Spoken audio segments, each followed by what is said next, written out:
Meus amados irmãos, graça e paz, meus amigos também, o nosso cumprimento a todos. Voltamos aqui com a segunda parte do capítulo 11 do livro Pecados Intocáveis, do Jerry Bridges. Nós estamos falando, nesse capítulo, o tema é orgulho. Então nós já falamos sobre o orgulho da moralidade e o orgulho doutrinário. Hoje nós vamos falar sobre o orgulho das realizações e o orgulho do espírito independente, tá bom? Veja, quando nós falamos sobre o orgulho, então, em primeiro lugar, o orgulho das realizações, segundo a Bíblia, geralmente existe um relacionamento de causa e efeito entre trabalho eficiente e o sucesso num empreendimento, seja ele nas diversas áreas, seja ele, por exemplo, acadêmico, esportivo, dentro de um âmbito específico, profissional ou mesmo financeiro. Por exemplo, em Provérbios no capítulo 13, verso 4, o autor afirma: o preguiçoso deseja e não consegue nada, mas o desejo do diligente será satisfeito.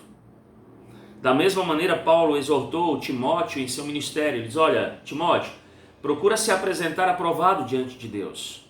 O próprio Paulo era um exemplo disso, de esforço, máximo naquilo que diz respeito ao trabalho que ele fazia, que ele realizava para com o Senhor. Mas a Bíblia também afirma, irmãos, que o sucesso em qualquer empreendimento está debaixo do controle soberano de Deus. Exatamente como, por exemplo, o texto de 1 Samuel ensina, não é? O Senhor, ele faz empobrecer, é aquele que faz enriquecer. Deus é aquele que abate, mas também é aquele que exalta. Então imagine, por exemplo, a seguinte ideia: dois alunos estudam na mesma escola, não é? Fazem o mesmo curso, vamos pensar aqui na universidade. Todos os dois entregam-se com responsabilidade aos livros, às suas matérias, mas de repente um se sobressai mais do que o outro, consegue notas mais altas, do que o outro. A pergunta é: onde está a diferença? Ou por que a diferença? Talvez Deus tenha dado mais capacidade intelectual ao primeiro, e além disso talvez a família, ela desse mais incentivo, ela desafiasse mais, ela estimulasse mais o crescimento intelectual do primeiro, então. Mas veja, independentemente disso, seja qual for a causa, em última instância, a capacidade de realização, de sucesso em qualquer coisa que nós fazemos, em qualquer empreendimento, vem de Deus.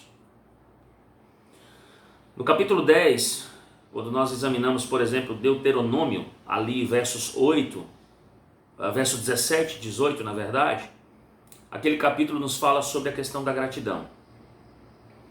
Mas veja, a relação da gratidão com essa perspectiva de sucesso nos empreendimentos. A razão para nós agradecermos, o sucesso alcançado, é porque foi Deus que nos deu força para sermos bem-sucedidos. Não existe então essa história, olha, a pessoa venceu por si mesma, ou seja, ela chegou lá sozinha. Do ponto de vista humano, pode até parecer que alguém tenha vencido apenas com a sua força de vontade, com o seu empenho de trabalho. Mas há algo maior a considerarmos. Quem deu a ela um espírito empreendedor, um discernimento empresarial, aquilo que levou a ela a ser bem-sucedida, foi Deus. Foi Deus. É impressionante quando nós olhamos esse aspecto, como Paulo vai tratar então o orgulho da igreja de Corinto, Paulo escreveu: olha, pois quem te faz diferente dos demais? Ou, e o que tens que não tenhas recebido? E se o recebeste, por que te orgulhas como se não o tivesse recebido? E Paulo diz então, o que é que você tem que não lhe foi dado? E a resposta é nada. Assim como os irmãos de Corinto, como nós não temos nada que não tenha vindo graciosamente a nós das mãos de Deus. O intelecto, os talentos, as habilidades, a saúde, as oportunidades de bons resultados, todas vieram do Senhor. Tudo que temos, que nos capacita a termos sucesso na vida, nós recebemos de Deus. Então, diante disso, por que então nós nos ensoberbecemos tanto? Seja de uma maneira pública, um orgulho público, ou de uma maneira sutil às vezes, quando nós não desejamos inclusive ser orgulhosos aos olhos dos outros, mas quando realmente o somos. Perceba que nesses dois casos, a razão dessa soberba é porque nós deixamos de reconhecer que o nosso êxito, que as nossas realizações na vida, elas foram promovidas por Deus. Logicamente, a soberania de Deus, ela não exclui o esforço humano. Nós temos que nos esforçar, isso é legítimo. Mas, meus amados, meus amigos, quem nos dá a capacidade e o desejo de progredir? Quem foi que abençoou os nossos esforços? Foi Deus. Tudo vem de Deus. Então, é ruim quando nós nos deparamos com aquelas pessoas que elas gostam de espalhar aos quatro ventos que o segredo do sucesso dessas pessoas, seja na área que for, geralmente é nos negócios, né? É porque ele trabalhou de maneira árdua. E veja que nós aguentamos isso até quando vem de um crente, de um descrente, né? De uma pessoa ímpia. Mas não de um crente. Porque isso é realmente ofensivo. E veja que nós que somos do tipo calados, nós ofendemos a Deus quando nós falamos do nosso progresso, do progresso, por exemplo, da nossa família, dos nossos filhos, quando nós não reconhecemos as bênçãos graciosas de Deus. É importante, então, fazermos uma observação acerca desse assunto. Um outro aspecto do pecado das realizações é o desejo excessivo de reconhecimento. Uma coisa vai puxando a outra, vai alimentando a outra. Todos nós gostamos, num certo grau, de sermos elogiados por um trabalho que nós fizemos de maneira bem feita. Ou talvez por muitos anos de serviço a uma empresa, ou até mesmo servindo à igreja. Mas veja, como nós agimos quando nós fazemos um trabalho bem feito e não somos elogiados? E ninguém fala absolutamente nada. Será que há uma santa disposição em nós de trabalharmos nos bastidores, realizarmos a nossa tarefa para o Senhor, ou como se fosse para o Senhor, ou nós ficamos descontentes por falta de reconhecimento? Há dois princípios muito claros encontrados na Escritura que nos ajudam então a evitar o desejo pecaminoso de sermos elogiados. Primeiro, as palavras do próprio Senhor Jesus em Lucas capítulo 17, verso 10, quando ele diz: assim também vós, quando fizerdes tudo o que vos ordeno, dizei: somos servos inúteis, fizemos somente o que deveríamos fazer. Então perceba esse princípio de Jesus. Quando nós realizamos bem a nossa tarefa, quando nós estamos servindo bem, de maneira fiel, ao longo de um determinado tempo, a nossa atitude é uma só. Nós só cumprimos a nossa obrigação. Uma segunda coisa que nós temos que entender ainda na perspectiva desse orgulho, não é? É que lá no fim de contas, todo reconhecimento, independente de sua fonte imediata, ele vem de Deus. Nós somos reconhecidos porque Deus permite que nós sejamos reconhecidos. É Deus quem exalta e quem humilha, diz a sua palavra no Salmo 75. Perceba então que se nós unirmos esses dois princípios, que eu entendo que são inclusive separáveis, nós então seremos obrigados a afirmar: tudo vem pela graça. Eu não mereço nada. Tudo que eu recebo, inclusive o próprio reconhecimento, é graça de Deus. Portanto, se nós não somos elogiados, nós não devemos ter um ataque de nervos, ficarmos descontrolados ou cairmos em um certo grau de infelicidade por conta disso. Mas há uma outra perspectiva, e a última que é abordada no capítulo 11 aqui, pelo Jerry Bridges, que é o espírito independente. É interessante, meus amados irmãos, porque esse pecado do espírito independente, ele se revela principalmente em duas áreas. A resistência a toda autoridade, principalmente, e aqui eu quero dar uma ênfase, porque o autor ele fala exatamente sobre isso no livro, principalmente em relação à autoridade religiosa. E somado a isso, a atitude de insubmissão. Vejam que geralmente, e o autor aborda isso aqui, esses dois comportamentos eles andam de mãos dadas, eles são meio que inseparáveis. E você até pode pensar, primeiramente, a nossa cabeça vem quem? A juventude. Os jovens, geralmente, eles acham que sabem de tudo. Ou, como alguém certa vez disse, eles acham que sabem o quanto eles, na verdade, não sabem. E essa é uma característica dos jovens. E a Bíblia nos fala muito bem sobre isso. A Bíblia é clara quanto à questão da submissão. Nós poderíamos examinar vários versículos na Escritura, mas talvez um deles, Hebreus capítulo 13, verso 17, seja um dos que mais claramente falam sobre essa questão. Diz o autor ali: obedecei a vossos líderes, sendo-lhes submissos, pois eles estão cuidando de vós, como quem há de prestar contas, para que o façam com alegria e não gemendo, por isso não vos seria útil. É bem provável que o autor aos Hebreus ele tivesse em mente a autoridade espiritual dos líderes de uma determinada igreja local. É bem provável. Mas, no entanto, o princípio da submissão e aprendizado aplica-se a qualquer pessoa que esteja debaixo de ensino e um treinamento, por exemplo, um cristão, não é? Debaixo da autoridade de um cristão mais experiente. Vamos tomar isso aqui como um exemplo. É o orgulho de um espírito independente que nos torna indóceis, que nos torna insubmissos. O Jerry, inclusive, ele traz uma própria experiência da sua vida. Ele diz que uma vez ele foi exposto pela primeira vez ao ensino desse texto. Hebreus 3,17. Ele diz que ele era um oficial jovem ainda da Marinha dos Estados Unidos.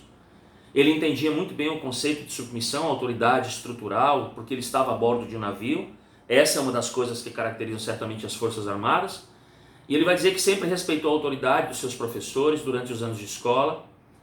Mas para ele era muito estranho obedecer à autoridade espiritual. Para ele isso era algo novo, era algo radical. E ele diz que hoje ele agradece muito a Deus porque Deus expôs esse princípio numa ocasião muito propícia para a sua vida. E ele até diz que por coincidência foi na noite imediatamente após ele ter entrado em contato com um ministério ao qual ele faz parte hoje. Um ministério que inclusive enfatiza o discipulado de 1 a 1. E ele diz que por causa desse novo conceito, da submissão, da obediência à autoridade espiritual, ele se tornou muito mais receptivo ao ensino e ele conseguiu responder prontamente aos desafios de ser discipulado por uma outra pessoa. O que ele quis dizer com isso, irmãos? Que a resistência à autoridade espiritual e o espírito indócil não é apenas uma coisa, por exemplo, de adolescentes e jovens. Geralmente, jovens e adolescentes vêm primeiramente à nossa mente. Mas às vezes nós nos deparamos com essa atitude quanto ao ensino da Bíblia por pessoas mais velhas. Muitas vezes nós lidamos com pessoas, né, que respondem diante de um bom ensino da seguinte maneira: olha, sim, mas eu tenho a minha opinião diferente sobre isso. Não há uma referência à Bíblia, mas é a opinião da pessoa. Só que na mente daquele que é o interlocutor, a sua opinião é fidedigna. Não há uma disposição de encarar, por exemplo, o ensino bíblico. Mas a Bíblia é firme quando ela fala sobre o valor de uma atitude dócil. E Provérbios, em particular, ele tem muito a falar sobre esse assunto. Veja, por exemplo, algumas coisas que Provérbios nos diz sobre esse tipo de espírito. Ele diz: olha, meu filho, se aceitares as minhas palavras e guardardes contigo os meus mandamentos. Ou ele diz: meu filho, não te esqueças da minha instrução e guarda os mandamentos no teu coração. Ou ainda no capítulo 4, filhos, ouvi a instrução do Pai, ficai atentos para que alcanceis entendimento. Meu filho, atenta para a minha sabedoria, inclina os ouvidos às minhas palavras de discernimento. Ou quando ele diz no capítulo 7, meu filho, guarda as minhas palavras e entesoura contigo os meus mandamentos. Perceba que, embora o contexto desses versículos tenha a ver com relacionamento com pai e filho, eles nos revelam muito o princípio de um espírito que é um espírito moldável. E dentro dessa questão de um espírito moldável, a disposição e até mesmo o desejo de aprender com as pessoas que são mais experientes na fé. Há muita dificuldade nisso às vezes na igreja. Os jovens, eles acham que sabem tudo. Os jovens muitas vezes pensam que são mestres dos próprios mestres da igreja. Mas percebam que a autoridade espiritual não significa também que a pessoa tem o poder de dizer a você com quem você deve se casar, ou se você casa ou se você não casa, ou onde inclusive você deve trabalhar. Mas significa que deve existir alguém que se interesse por você, que opine, e você também deve buscar opinião sobre esses assuntos, não é? Assuntos que são, não é, corriqueiros, fazem parte da vida. E deve buscar pessoas que possam lhe dar conselhos sábios e bíblicos. Significa que as pessoas mais experientes, não é, geralmente é a ela que nós temos que buscar, tem como nos ajudar a crescermos e a nos tornarmos cristãos mais maduros, servirmos melhor a Deus, não é? E inclusive sermos capazes de auxiliarmos no futuro outras pessoas. Mas veja, nós precisamos aqui então, concluindo, retornar àquele primeiro objetivo do livro, que é nos levar à identificação dos pecados sutis nas nossas vidas. Talvez você seja alguém que fique surpreso ao saber que algumas práticas que são identificadas nesse livro, não é? E especificamente nesse capítulo 11 sobre o orgulho, não é? Nunca são de modo geral consideradas por você como pecado. E isso acontece porque essas práticas, elas são tão comuns, elas já tomaram tanto conta de você, que elas são aceitas por você. Você acaba nem pensando nelas como pecados. Ou ainda, você pode até concordar que essas sejam práticas pecaminosas em relação à perspectiva do orgulho. Mas você gosta e prefere reparar nelas a respeito do orgulho, por exemplo, nas outras pessoas, mas não em você. Portanto, qual é o princípio para nós aqui, finalizando o capítulo 11 falando do orgulho?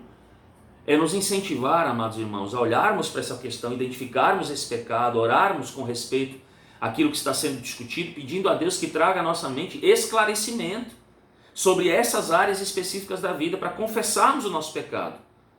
E ao fazermos isso, nos lembrarmos, por exemplo, da palavra de Deus em Isaías 66, verso 2, quando diz: mas darei atenção a este, a quem? Ao humilde e contrito de espírito, que treme diante da minha palavra. Então que Deus possa ajudá-lo na observância e, quem sabe, identificação e luta desse pecado na sua vida. Porque, de certa maneira, todos nós temos ainda um certo aspecto e uma certa quantidade de orgulho contra a qual devemos labutar todos os dias. Que Deus o abençoe.